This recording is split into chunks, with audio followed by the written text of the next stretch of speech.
Marina. Hello, welcome to my studio.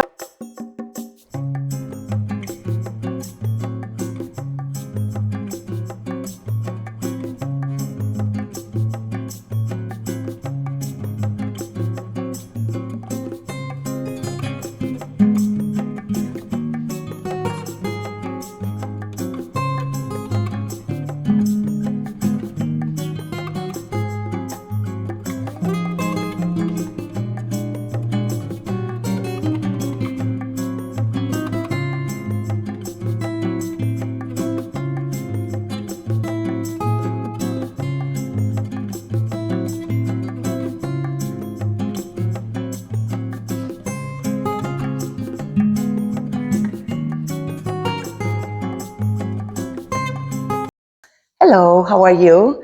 My name is Marina Font. I'm a photo-based artist.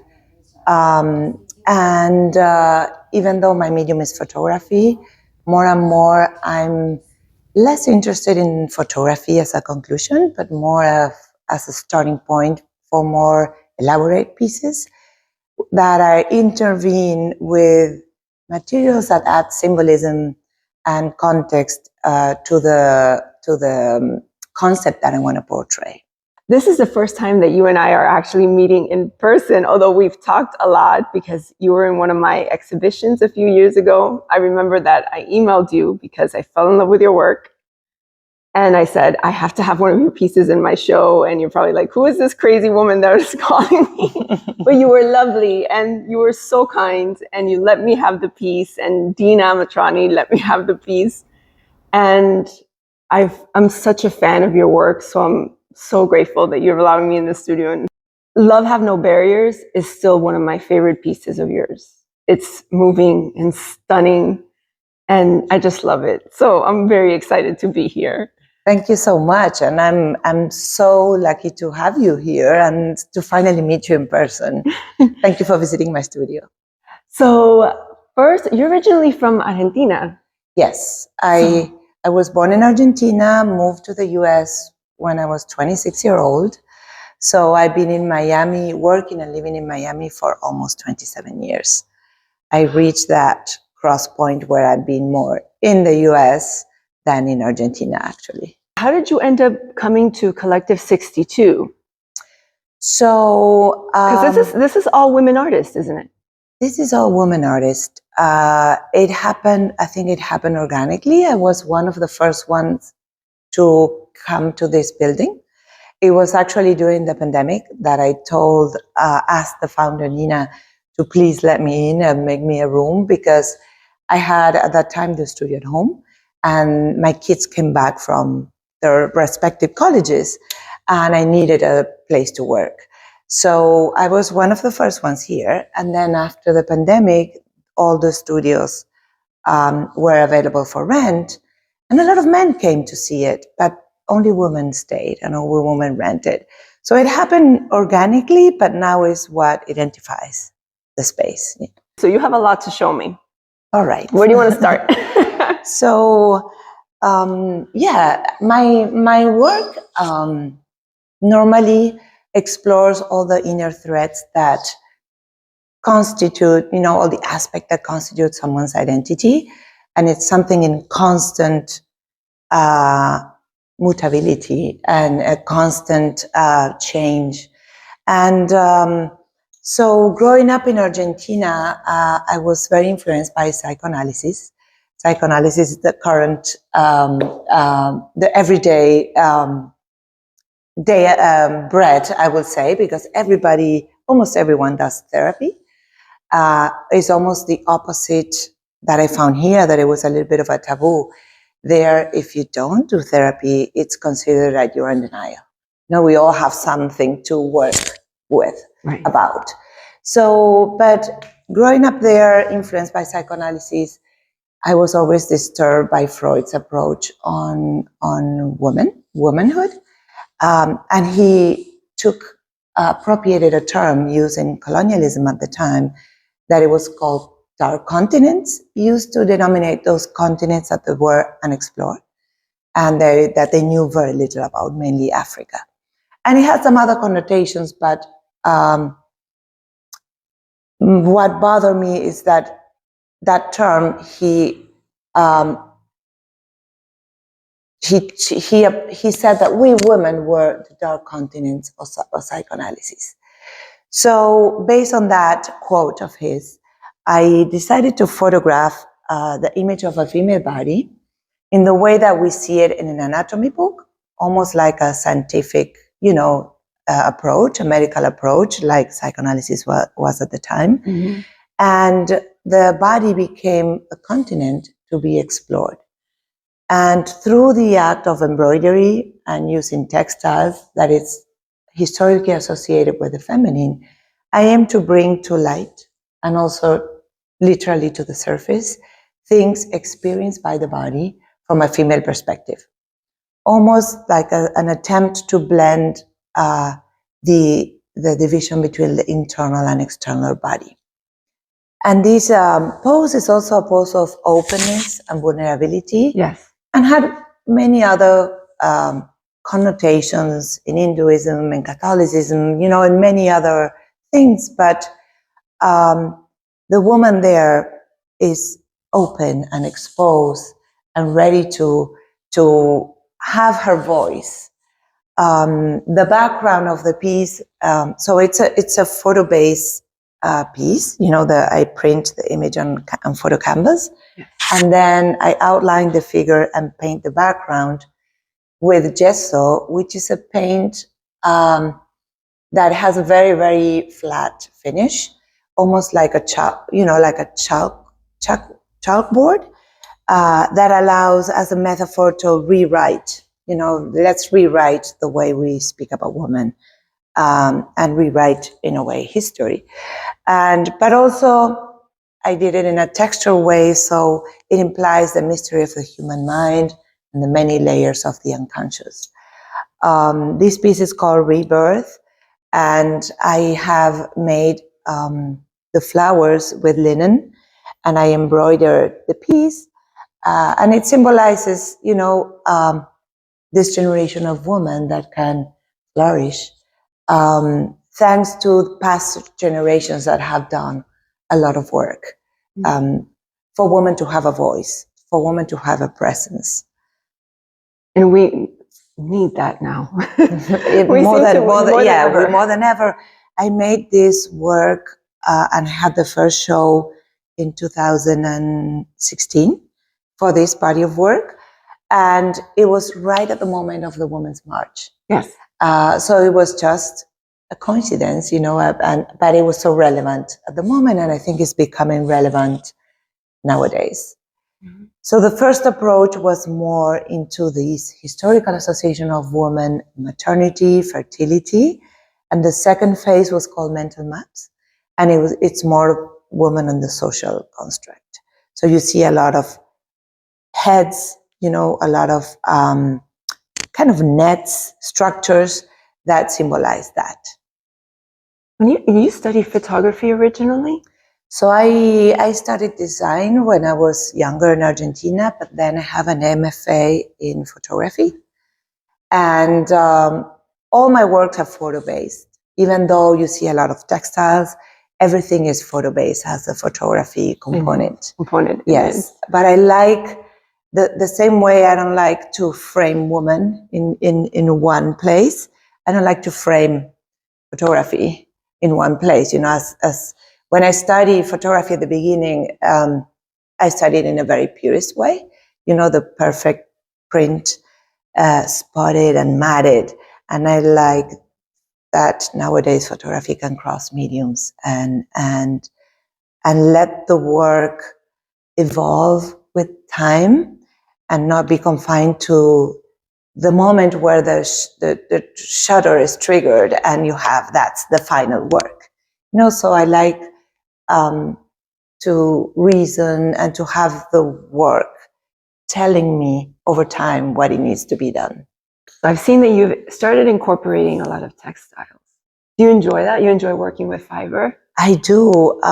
There was a crucial, after doing a couple of series digitally, I came from the analog world where I will go to the darkroom, put my hands in the developer, and things that you shouldn't do because you should use your tongs. But there was a tactile aspect of the work that I enjoyed.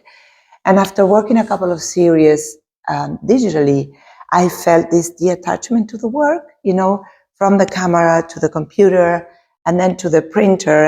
I print my work here in the studio. So there was, everything went through a cable.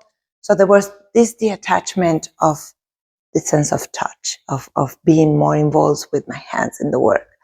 And I have made one piece after my grandmother where I created this quilt and I print images in canvas and then stitch them together with surgical knots, as a way of mending, as a way of healing wounds from the past. And the series talk about traditions. And so after that, I had so much enjoyment of working with my hands that there was no way back of working just, with a direct print. All your pieces are extremely intricate. How long does it take you from start to finish? Because there's so much involved. There's so much complexity, but there's still beauty, and yet these little details. I mean, it must take you a very long time. Like, how do you tackle it? So, of course, it depends on each piece and also on the scale. Some pieces are very small. Very small, yes. Like these ones, they're almost like the size of a brick. I said that they're like series so much. The cells from a home, right? Yes. Like a little brick. And they become an object, because they're small, they can stand by themselves. In this in particular, I deconstruct some textiles. I use found doilies and different textiles that I like to incorporate them to the work because I'm interested in the silent stories that they carry, not only by the women who were making them, but also the things that those pieces experience in the home, when almost like silent witnesses, of things happening in the house. So I like to bring them to a different context and bring with them those stories. Is there always a connection between you and the pieces that you feel? Do you have to be drawn to them in a way? I have to be drawn. I started with textiles that I inherit from my grandmother.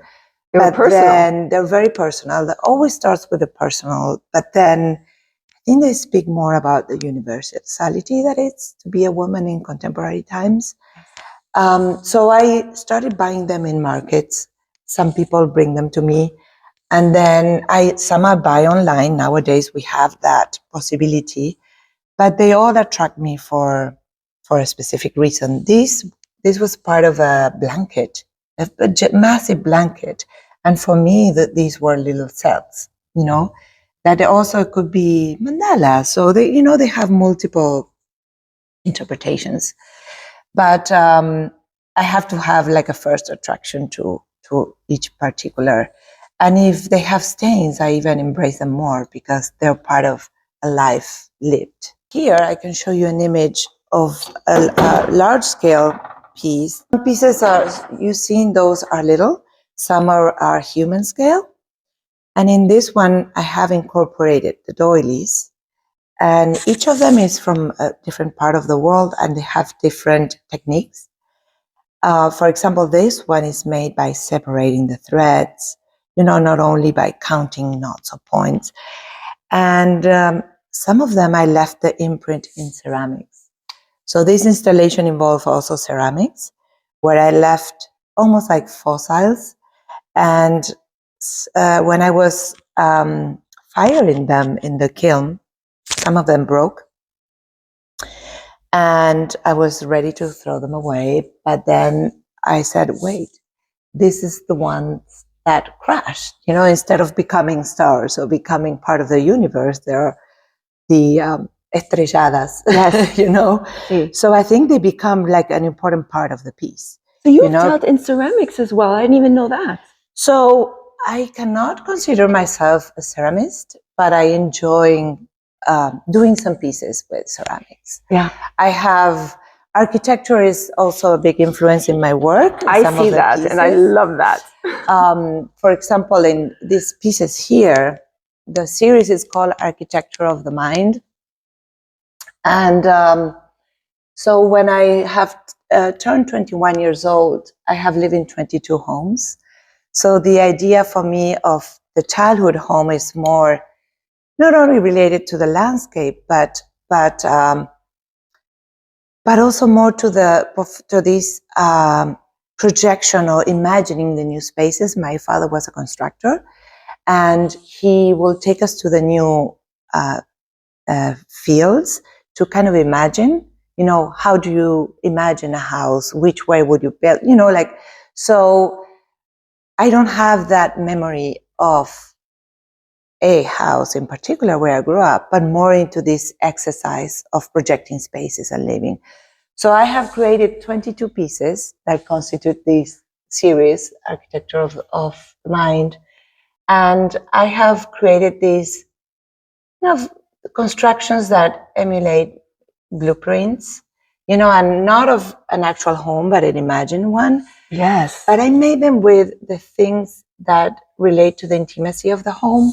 So I have used blankets, sheets, bed linens, curtains, and those were the things that we will take from home to home, but also speaks about the intimacy of the house.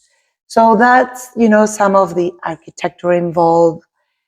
And following this path of the architecture of the home, you see this series that it's called Adopted Landscapes, where I refer to the landscape as the place that have adopted me as a child, but also that I have adopted as an adult, where are the starting point where I intervene with this mix of blueprints and architectural spaces to talk about that, about imagining new homes, new spaces, and these thrive of men to intervene spaces, to inhabit spaces. So, and take over them. And take over, yeah. Yes. And the series also relates, the name of the series, not only about, the space, the landscape that have adopted me and it's my childhood home, but also a theory of this Spanish artist, Joan Foncuberta, that he speaks about the economy of images in the digital era. And he talks about using images that already exist, not bring more digital noise to the world. And he likes to use the term adopt instead of appropriate, because adopting involves care, involves love, it involves someone caring about them. Well, you're invested. Exactly, where you invest them in them. So the series is a mix of my own images and some images that I have adopted that are from free use online. Yeah. And so, it's a mix. The name plays a back and forth of both concepts. What does a typical day look like for you coming in every day? Because you had a home studio, you mentioned. How different is it being part of a collective, let's say, of a community, versus you working at home? How is that different? So yes, I've been in many places before. I've been in the Bakehouse complex That's right. You were a long in the time ago, and the Art Center, South Florida, now Ulites. But then for some time, I have my studio at home, and I love the intimacy of it and the closeness of being there with my family, with my dogs, being in my pajamas until 3 a.m. in the morning if I want to, not having the commute. But then when my kids left home, it was time to be part of a community again. And this is what I enjoy here in the collective. In this particular building, we are 7 artists. We are, I think, 13 in total, but 7 in this building. And the doors are always open. And we share lunches. We share, if someone needs a hand with something, or exchange materials, knowledge, or even call each other to have an opinion. Yeah. We are there for each other. So part of being in a community brings all that extra, I don't know how to call it, but they both have the pros and the cons. Always we do shows here every 2 months. So those days we open the studios, so people can just come and visit an artist that they never met. We invite people from outside of the community, so we have that exchange not only with the residents here, but with people that come and temporary show, and then people that come and visit as well. So here is the back, and I have the messy part of the space where I have the storage, things that a table where I wrap things, where I get them ready for ship, where I experiment with new things. Everything in the studio is on wheels, like this furniture here. So this is a storage. These storage spaces are on wheels. So I like the studio to get transformed. It depends depending on the needs. I had a filmmaker editing her movie like the last 6 months. So we moved this unit to the middle of the studio, and she was using the rest of it. And I still have my privacy in this part of the studio. So I like this place to be a place for exchanging energy, things happening, inviting people. You normally do that. You collaborate and invite people into the space. I do. Not only into the space, I'm also part of a collaborative called RPM Project. Tell me about that. Yeah, so it's with artists Rhonda Mitrani and Patricia Schnall Gutierrez. And we come from different backgrounds, photography, myself, film, Rhonda, and Patricia, installation and painting. So when we get together, we make this multimedia, large scale installations that we wouldn't do by ourselves.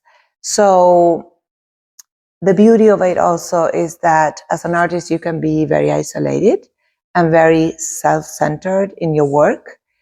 And with collaborations like this, we are there to push ourselves, to exchange ideas and try to push each other from our comfort zones and the limits of what you can do and the way you can work.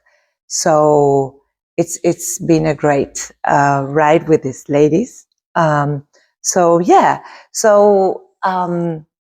I like this to be a space for interaction and for new things to happen.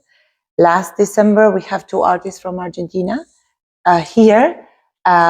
Martin Reina, who lives in Paris, and Leo Trombetta, who lives in Argentina, a painter and a sculptor. And we did a pop-up exhibition. They came respectively from Argentina and from Paris. And we did a pop-up exhibition with, so always trying to exchange, make this a active space. Mm-hmm. Do you normally work an 8-hour day? It takes you some time to get into the groove? So I do. I have a routine. Of course, we have flexibility, but I think it's important to have a routine and to show up every day. Yeah.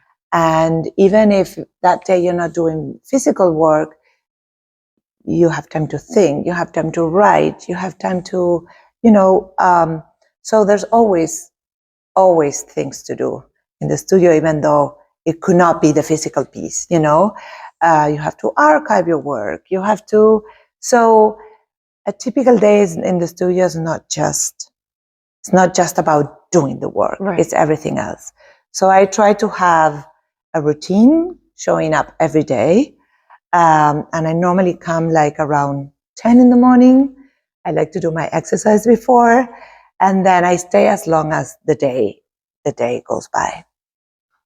Can you tell me about these pieces? So these pieces, I started working on this support. I like to use materials and supports for the work that in a way relate to the concept.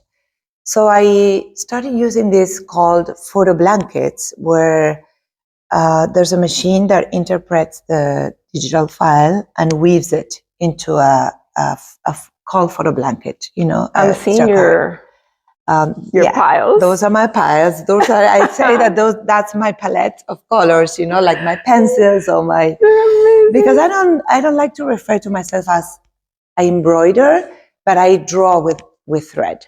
For me, it's drawing with thread, one line after the other line. I've noticed that it almost becomes, it's a pencil to you. They become like a line, like line after line after line. So I use the photo blanket as a metaphor for the necessity, the psychological necessity that we all went through in the pandemic of being content, on being protected, being held. And it's something that relates to domesticity because it's a blanket, and also to warmth. But then from that utopic safety that we were experiencing on the home, commenting in things and events that were happening outside the house, from political issues to climate change and to psychological events that we were all going through. In this piece, for example, I have cut the body. I have weaved the original piece of the body, and then I cut it in the middle and re-stitch it together because I wanted to mark and to make an accent on that, the division, the sense of division. Not only we were divided by this external illness that it was invading us, COVID, and it symbolized almost like a melting sky, but also the political division that we were going through, that we still are going through in this country. I see the blue and the red. So you see the blue and the red, not only from the blood going in the veins and arteries, but the political parties.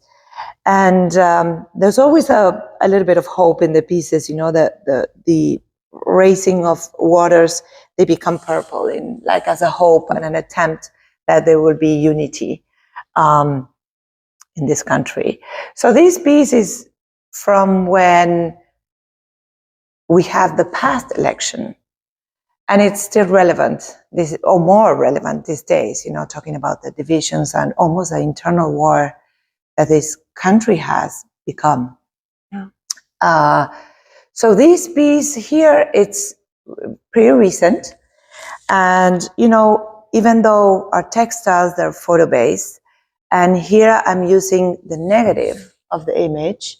So these are two pieces stitched together, and they're the reverse of the pieces, the negative. And then I have stitched the positive of the body into it. So it's a mix of negative and positive. And when I put those two backgrounds together, it came to mind the painting of The Scream by Monk. Yes. And he had painted that particular painting in a moment that he was going post-war, and he was going through a lot of anxiety and almost panic attack. So this was done before this election. And also, talking about the human, or in this case a woman, but reconnecting with nature and finding in nature a place of grounding, of healing, so it's a mix also of the Venus, the Venus of Milo, like she has this long hair. So it's a mix between the way we feel, the fantasy and stuff, but it's still in progress. I'm still working on it. It's taking me a long time to do it. And many times I let it rest and let the piece tell me what to do. You revisit it, and do you normally take pauses for them? Some of them I make them in one take, not one take in a day because they're very large scale, but many of them I let them rest and then have the work speak to me. For example, that large piece on that wall, I started it. I have printed it a long time ago, but then I put it to rest. And it's 3 of the blankets joined together. And this one, it took me a long time, not only because it's labor intense, but also because I have the main idea that it was this, it's an homage to the immigrant woman. And so she is walking towards the night, meaning that the unknown, the night, and the unknown world.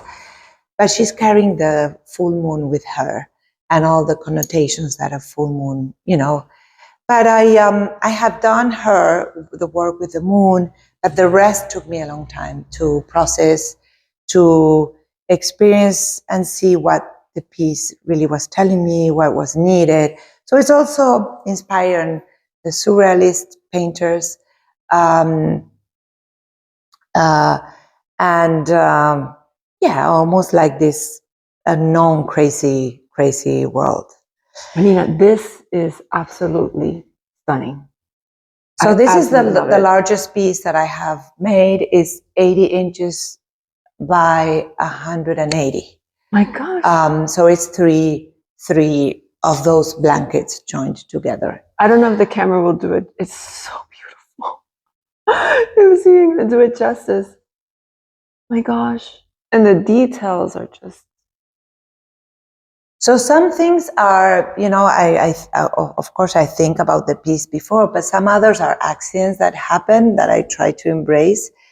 Here, if you notice in the background, the image, had bleed into the textile. Yes. And you see the white, and that inspired me to do these dots that are almost like the moon dust or the star dust, the powder, like falling from it. But it was inspired by this unexpected accident that happened in the weaving of the piece. You see these little sprinkles of color too. And I think it's the way of the machine to create gray tones. Yes. Because there's only black and white thread. And of course the colors are here. So the black and white go horizontally and the colors go vertically. So there's a set palette of colors that it's already there that the machine has to work with. So I think to create the grayscales, it also uses color. You can see it better in this larger piece. And it's almost like pixels. They're almost like pixels on the, so you see how it creates the grayscale. This particular piece, I made it last February. I've been invited to be part of a residency program in Uruguay by Apart Paris, which is a gallery based in Paris, but they have this residency program in Uruguay. And we were 8 artists from all over the world. And their invitation was to be inspired by the place. It was in the middle of the countryside, close to a very little town called Pueblo Edén.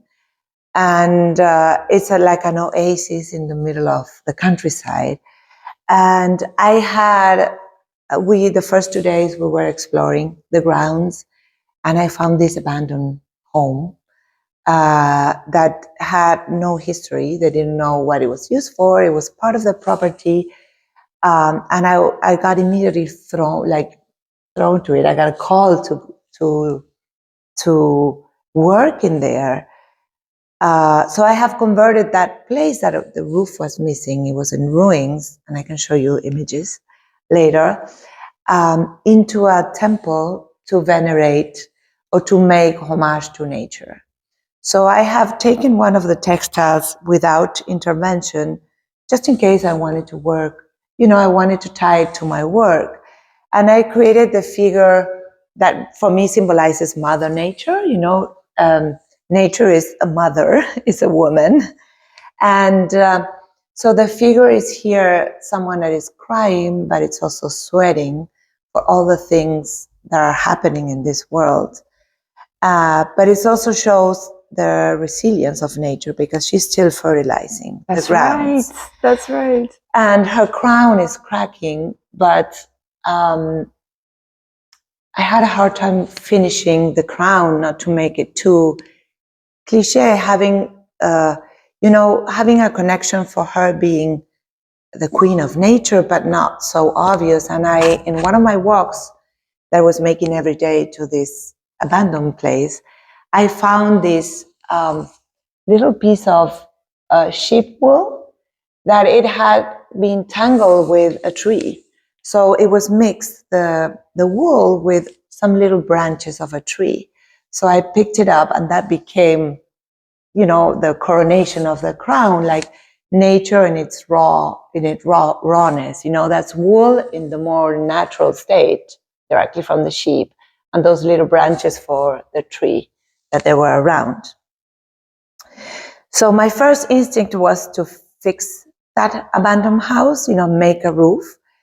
But then I decided to be inspired by the architecture of the space and that very pronounced triangular shape of the missing roof. And I made an installation inverting that with a thread. And I created this kind of ray of lights that they were coming in, but they were forming also a roof for nature. Instead of a roof for the home, a roof for nature. Right. Because that's what we need to protect, nature. Mm-hmm. And I can show you an image of it. I have it on my phone. I don't have it with me right now. I was looking at this series. Is this new? This is something new that I'm working on. Lots of my work are inspired on the Bauhaus school. And of course, in my work, I speak about invisibility. The invisibility of women through history. And these pieces are an homage of the women of the Bauhaus, that it was a school that had this strong manifesto, an utopic manifesto, that they wouldn't discriminate. It was a school that wouldn't discriminate by gender, race, religion. So all these women applied to the school to be in there, but when they got there, they were guided to work in the textile workshops because they weren't strong enough to be a sculptor, or they couldn't be architects. So most of the women end up in the workshop, in the textile workshops. And they have created the most incredible pieces that recently we are known about, but they're the base of not only many patterns used in textiles, in tapestry, but also in a way in the geometric abstraction. So I pay an homage to each of those women, and I take a little piece of each of their pieces, and inspired by it, then I reinterpret it and make it my own, but I make each piece inspired by the colors, the way they were composing, and also I put my own touch. So that's what I'm working with lately. I saw them and I was like, they're absolutely beautiful. Oh, I love them. So again, it's the woman without, I never show the identity of the face, because first of all, the look on someone's it has a lot of information. It carries a lot of information, and it's not about anybody in particular, but it's about the universality of being a woman. Well, the eyes are not there. The eyes are never there, and the full face is never there. It's never there. It's never there. I love your workstation. Goodness. So there I have my alter ego, and it's this lady that carries all my needles. I found it on a market, and I needed to have it. And I think it's from Mexico, but it's a vintage piece. But she comes with me every time I work in my pieces, and that she holds my. Do you think every artist should have a good luck charm? What do you think? I think so. That's definitely mine. You have storage, and you have tons of books. Do you have a favorite, or do you have? I have many favorites, but of course my muse. Yes, it's her. Yes. She your favorite? Is she? Yeah, she's a big inspiration, and someone I look up to. Also, Annette Messager. early on my work, of course, I look up to the work of Christian Bolstanski. So, yeah, the list is eternal. But well, there's Judy Chicago. There are a lot of feminist women. My big library is at home because it's when I do my readings is on the weekend. But I here have some that this is a book that I consult every single day. Dictionary of Symbols. Yeah, many times I make these pieces and then I go to the book to see what is it that I'm trying to say here. You know, some pieces are thought out beforehand and some others I just make them instinctively. And then I always check with this book to see, does it make sense? What is it? Does this thing symbolizes? Is it, appropriate to incorporate in the work or not? So this is my Bible. I see this chair. Did you do this? So I did this, during the pandemic. This chair was inspired by the Black Lives Matter march and movement at the time. And after I read this, the half of the country was on fire, not only by the wildfires, but also the looting and all the protests that was happening. But I heard this interview with at that time Atlanta mayor, and she was talking about the unwritten rules for people of color, and she was particularly talking about when her son took the driver's license. That not only he needed to learn the driving rules, but also the rules of, as a Black young man, he needed to learn, like if the cop stop you, put your hands on the wheel, never wear a hoodie, all those extra those rules that are not written, but they're not written, but they are guided by discrimination. Right. And the internal, I guess, rage of fire. So, of course, the chair symbolizes a woman. She's a very feminine chair, but it was painted, almost like with a black skin, with a black, and, it speaks a little bit about that, the unwritten rules. Right. What's next? Is there anything that you have in mind for the future? So at this moment, I'm just working on those pieces and also planning on doing some ceramic pieces. You are? I have been exploring this. We had an artist that came to do a residency a couple of years ago, and she was a ceramist. And in anticipation for her coming, we all built a fire kiln, made with bricks that we made it with her, with our hands, guided by her. And in anticipation for her coming, one of the residents who's a ceramist, gave us a workshop, a series of classes where we learn the techniques of ceramics.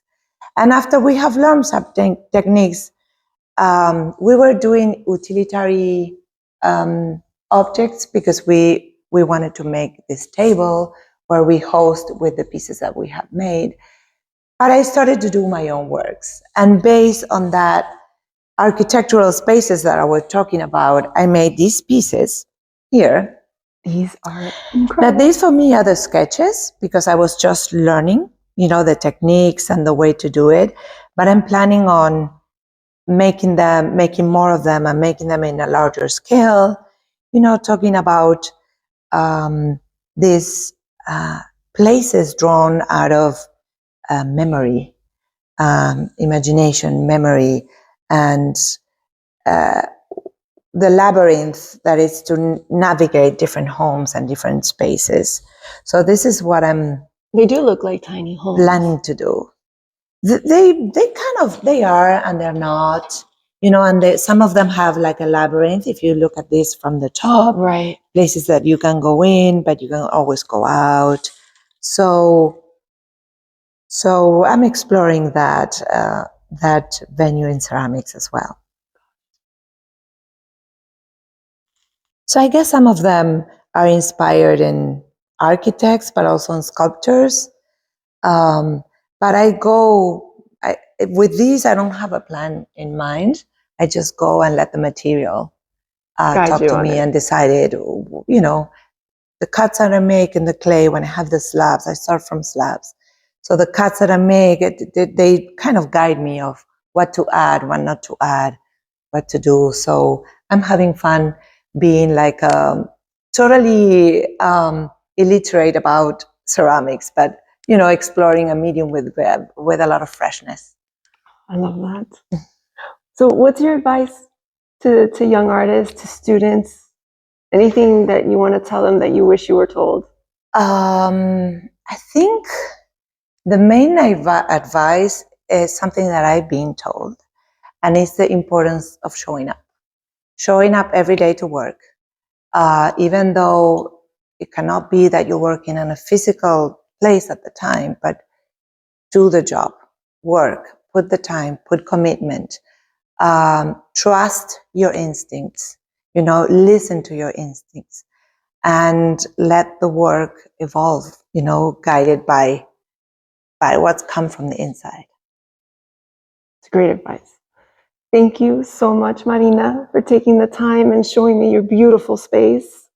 I'm going to leave Marina's information down below, so you feel free to contact her, pay Collective 62 a visit, see her studio, and check out some of the other wonderful artists that are here. Thank you so much, Marina. Thank you so much for having me. It has been a real pleasure, really. Bye. Bye.